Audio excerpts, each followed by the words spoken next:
Včeraj sem govoril o problematiki, ki jo imajo v Kranju s temi Šiptarji, Albanci, kaj jaz vem, kako jim že pravijo.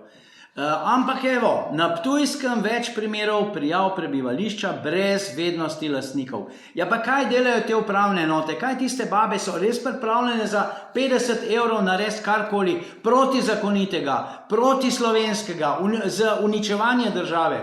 Kadar zakonci, ki se ločijo, morajo prinesti za svojega otroka, ki je njihov otrok, morajo prinesti celo kopico potrdil in ne vem česa še vse, tlele pa neki tujci pridejo v Slovenijo in neke kokošje babe se jim klanjajo in jim dajejo vse mogoče. Ja, a nismo v državnem zboru že enkrat razpravljali o tem? Smo, pa par teh bab smo stisnili, ampak evo, na Ptujskem vedno več, pa kaj se gremo?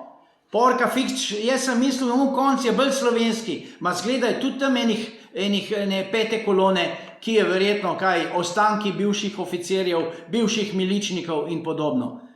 Bo treba po volitvah to spucati orenk do konca.